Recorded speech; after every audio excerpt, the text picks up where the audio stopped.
The letter came certified mail on a Tuesday. I almost threw it out with the pizza coupons. Harold Van Camp, attorney at law. Subject: defamation warning regarding Summit Supply Co. I hadn't thought about Summit Supply in weeks, maybe months. That was the trick. Keeping your mind off the thing that was supposed to be half yours until your brother told you it wasn't. I opened it in the diner booth. Same booth I'd been sitting in every Tuesday for 2 years. Same waitress, same coffee, same nothing. The letter said I needed to cease spreading false claims about the company or its managing director, Mark Callahan. I read it twice. I hadn't spread any claims. I hadn't talked about Summit Supply to anyone except my therapist, and she doesn't count. Then I got to Exhibit A, a document titled Second Codicil to the Last Will and Testament of Richard Callahan, dated August 14th, 3 months before my father died. The document said I had sold my 50% share of Summit Supply Co. to my brother Mark for $10,000. I never sold anything, but there was my signature, or something that looked like it. The loops on the C, the slant on the first A. Someone had studied. The waitress asked if I wanted a warm-up. I said no. I was looking at the date, August 14th. That was 4 weeks after my ex-wife's lawyer cleaned out my savings, 6 weeks after I moved into a studio apartment with a mattress on the floor, 8 weeks after I started taking sleeping pills just to get 4 hours. I wasn't at any lawyer's office in August. I was barely a person. Mark was the one who said, "Don't worry about Dad. Don't worry about the business. Just get yourself right. I'll handle everything." I believed him. That was the mistake. I sat in my truck for an hour after I got home. The letter on the passenger seat. The codicil tucked behind it. The signature stared up at the ceiling of the cab like it had something to say. I kept hearing Mark's voice from that phone call 3 years ago. "You're making it weird." That was his move. Make me feel crazy for asking basic questions. Make me feel needy for wanting to be included. Make me feel like a burden for existing while my life was falling apart. I started running the timeline backward for the 100th time. Divorce finalized on March 3rd. My ex-wife's lawyer took the house, the SUV, and half my 401k. I kept my truck and my tools, and a stack of debt I didn't even know I had. April, May, June. I worked framing crews for $12 an hour, cash under the table. I ate gas station sandwiches and slept on a mattress on the floor of a studio apartment that smelled like the last tenant's cat. July. I stopped answering non-work calls. Couldn't explain to people where my life had gone. Couldn't say the words, "I lost everything" out loud because saying it made it real. August 14th. Someone signed my name. I didn't know it then. I was too busy trying not to drown.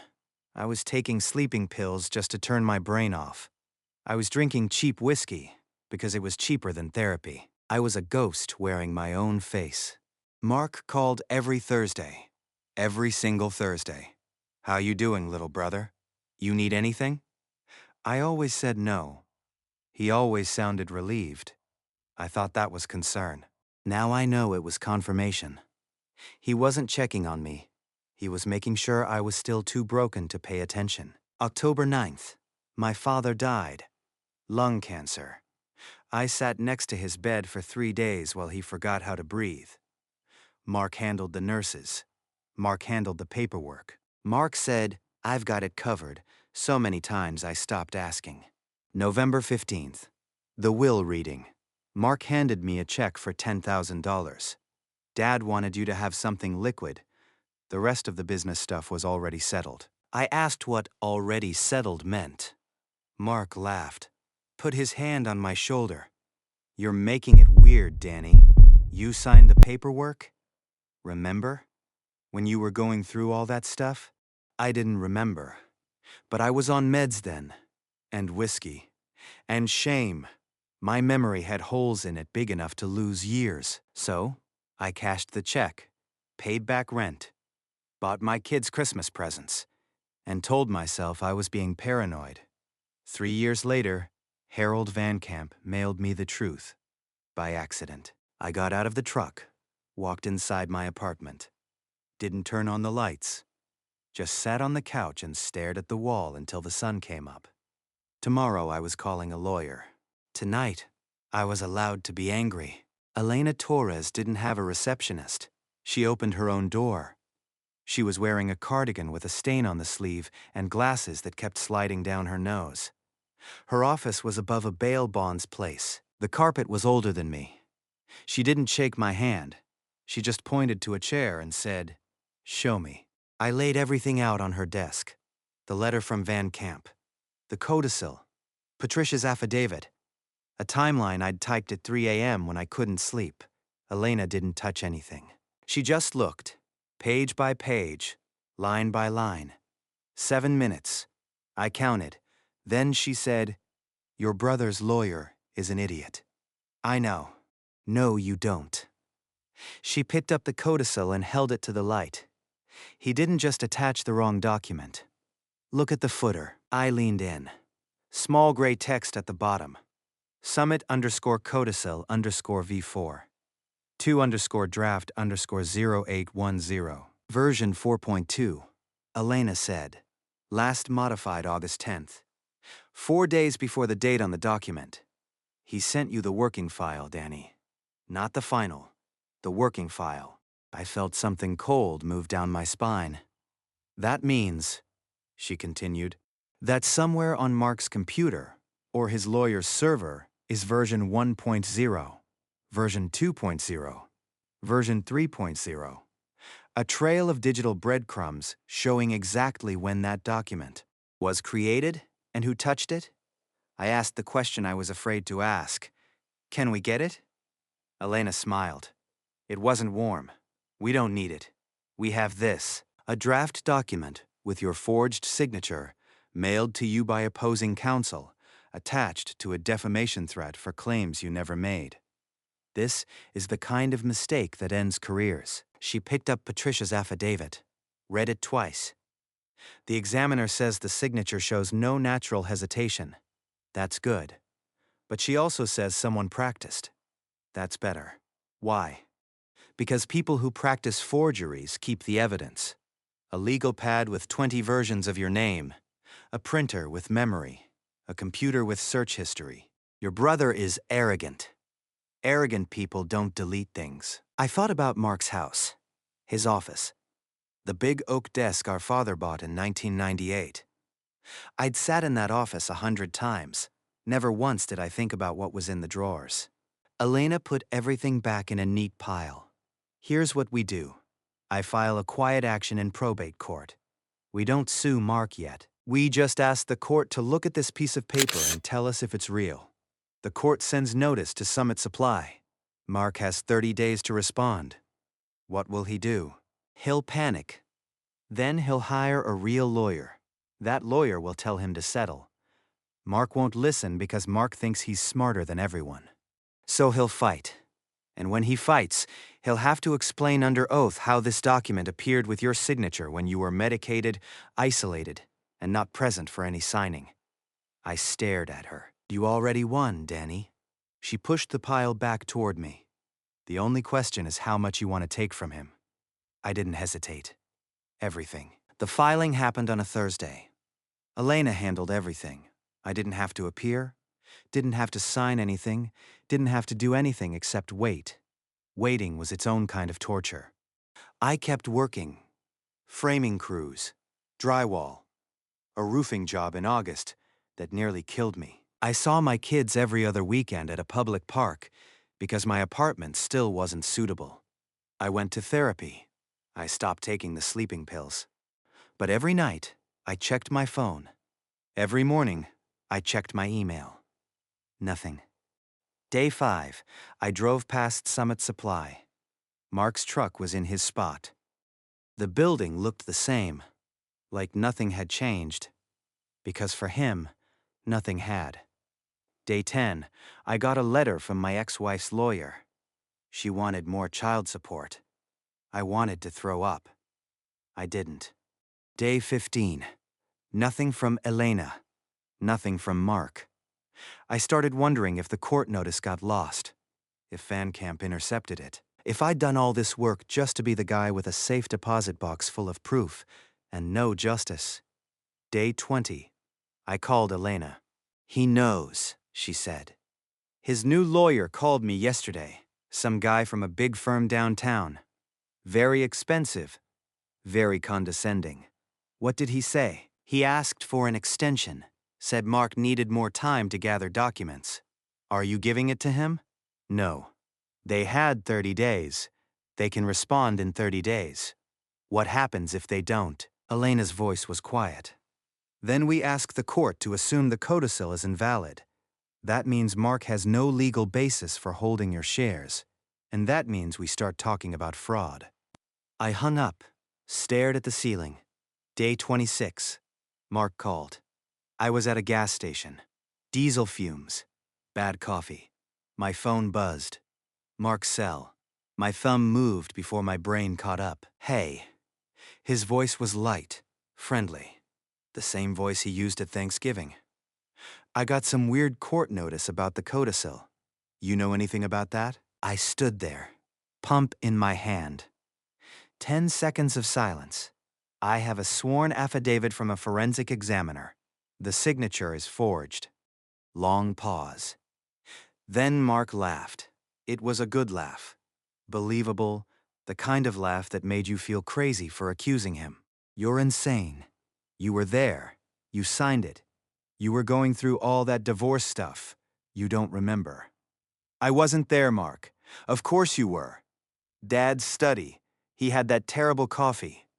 Remember? There's no witness. There's no notary. There's no meeting. There's just a piece of paper with my name written by someone who practiced it. The pump clicked off. Full tank. I didn't move. Mark's voice dropped. The friendly was gone, replaced by something I'd never heard from him before. Fear. What do you want, Danny?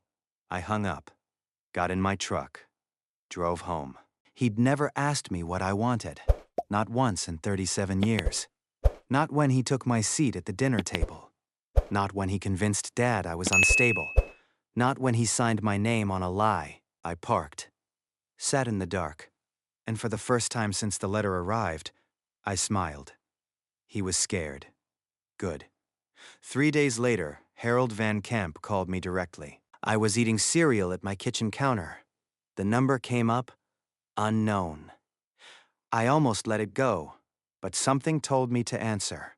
Mr. Callahan. His voice was thin, strained, like a man holding onto a ledge by his fingernails. This is Harold Van Camp. I didn't say anything. Let him sit in it. I need to inform you that I am withdrawing representation of Summit Supply Co. and Mark Callahan, effective immediately. Why? A long exhale. I was not aware of the circumstances surrounding the second codicil at the time of drafting. I relied on representations made by my client that turned out to be... He stopped, swallowed. Inaccurate. You attached the codicil to a defamation letter. Silence. You attached a draft, version 4.2, last modified August 10th, 4 days before the date on the document. I made an error. You made Exhibit A. He didn't deny it, didn't apologize, just said, I've notified the court of my withdrawal, and hung up. I finished my cereal, drove to Elena's office. Van Camp quit. She didn't look surprised. He's covering his ass. If the Bar Association finds out he knowingly used a forged document, he loses his license. So what happens now? Now Mark has no lawyer. He'll have to find new counsel. That takes time. Time is not his friend. Why not? Because every day he waits, the forgery looks worse. Every day he doesn't produce a witness or a notary or a recording. The court assumes he has nothing. She leaned forward. Because he has nothing, Danny. He has a piece of paper and a lie. That's it. I asked what came next. Elena smiled. It wasn't kind. Now we wait for him to break. I went home. Checked my phone. Nothing. Mark was out there somewhere. No lawyer. No alibi. No witness. Just a legal pad in a drawer with my name written 20 times. I hoped he was scared. I hoped he couldn't sleep. I hoped every time his phone buzzed, his heart stopped. Because that's how I'd lived for 3 years. It was his turn. Mark didn't call for a week. Then 2. I heard through a cousin that he'd hired someone from the city. Big firm. Glass tower. The kind of lawyer who bills by the minute and doesn't return calls on Fridays. That scared me for about 24 hours. Then Elena called. They offered 20%. Of what? The business. They're offering to let you buy back 20% of your own company for fair market value. I laughed. Couldn't help it. How much is fair market value? They haven't said. But whatever it is, you'd be paying Mark for the privilege of owning a fraction of what you should already have. What did you tell them? I told them to file a response to the quiet action or withdraw the codicil. Those are the only 2 options. What did they say? They said they'd think about it. 3 more days. I didn't sleep. Kept running scenarios. What if the judge was old and lazy? What if Mark's expensive lawyer knew people? What if I'd come this far just to lose? Then, Elena called again. They're withdrawing the codicil. I sat down on my couch. Just like that? Just like that. They're filing a motion to stipulate that the second codicil is invalid. No explanation, no admission of wrongdoing. Just a piece of paper saying it never counted. That's it? No, that's not it. Her voice got harder. The codicil is gone, but the shares are still in Mark's name. He's been voting for them, taking distributions, running the company like he owns all of it. The codicil was just his excuse. Now he has no excuse. So what do? We go after everything. The shares, the back distributions, the legal fees, every penny he took, pretending he had the right to take it. What will Mark do? Elena paused. He'll try to settle. He'll offer you something insulting. He'll hope you're tired enough to take it. I'm not tired. Yes, you are. But you're also angry. That's good. Stay angry. Tired people make deals. Angry people win. I hung up. Looked at my reflection in the dark window. Mark thought he could pay me off. Thought I'd take a few $1,000s and disappear. Thought I'd go back to being the broken little brother who couldn't fight back. He didn't know I'd stopped being that person the day I opened that letter. I wasn't tired anymore. I was hungry. Laura called on a Tuesday night. I was sitting in the dark, watching nothing. My phone buzzed. Laura Callahan, Mark's wife. The woman who stopped inviting me to family dinners 3 years ago. The woman who looked through me at my father's funeral like I was a stranger. I answered. Danny. She was crying. Not quiet tears. The kind where you can't breathe right. The kind where you've been holding it in for days and it finally broke through. I didn't know. I swear to God I didn't know. Know what? He told me it was just a paperwork thing, that you'd agreed to sell and then changed your mind. He said you were bitter about the divorce and taking it out on the family. He said, she stopped, gasped. He said you were unstable. I waited. Let her sit in it. I found copies. In his office? Last week. Her voice dropped to a whisper. He had a legal pad hidden in the bottom drawer of his desk, behind the golf magazines. He practiced your signature, Danny. 20, 30 times. I threw up when I saw it. I closed my eyes. Patricia had said to practice it until they got comfortable. Now I knew what that looked like. My name. Written over and over. A stranger's hand learning the shape of me. When I confronted him, he told me to mind my own business. He said, I didn't understand business. He said. She couldn't finish. Laura, will you say this in court? A long silence. I could hear her breathing. Could hear her thinking. Could hear the moment she decided which side she wanted to be on. If I keep the house, done. The cars too? Done. And the vacation fund. There's $40,000 in a savings account. He doesn't know I know the password. I almost laughed. Almost. Done. Danny, Laura, you don't have to explain. You don't have to apologize. Just tell the truth when someone asks. She started crying again. Harder this time. Not sad crying, relief crying. The sound of someone who just realized they had a way out. I hung up. Called Elena. Mark's wife will testify. She found the practice pad. Elena was quiet for a moment. Then, that's the ball game, Danny. A witness with first-hand knowledge of the forgery. No forensic expert needed. No document analysis. Just a woman who saw him practice your name. She wants to keep the house, the cars, the vacation fund. Tell her yes. We'll make it part of the settlement. Mark won't have a choice. I hung up, sat in the dark. Laura sold him out for a house and a Honda. I should have felt bad for him. He was her husband, father of her children, the man she promised to love. But I didn't feel bad, because Mark wasn't a victim. He was a thief who got caught. And Laura wasn't a traitor. She was a survivor who saw which way the wind was blowing. I went to sleep at midnight, woke up at 4, checked my phone. Nothing from Mark. That was the scariest part. The silence. He knew what was coming, and he still had nothing to say. Elena drafted the offer in 2 pages. No legal jargon, no room for interpretation. Just words so clear a child could understand them. Mark resigns from Summit Supply Co. immediately. Transfers all shares to Danny Callahan. Leaves the state within 90 days. In exchange, Danny does not file criminal charges for forgery, identity theft, or fraud. Laura keeps the house, both cars, and the vacation fund. Mark gets nothing else. Not a single dollar. Not a single share. Not even the desk he practiced my signature on. Elena sent it on a Monday. Mark's new lawyer called within 24 hours. My client would like to counter. He keeps 20%. Elena said no. Didn't explain. Didn't negotiate. Just no. He keeps 10%. As a goodwill gesture. No. 5%. A token. Something to show the court he acted in good faith. Elena laughed. Actually laughed. Then she hung up and didn't call back for 5 days. I spent those 5 days in a fog. Not sad. Not angry. Just numb. I kept thinking about my father. About whether he knew. About whether he signed that codicil, thinking he was doing the right thing. Or whether Mark slid it in front of him when he was too tired to read. I'll never know.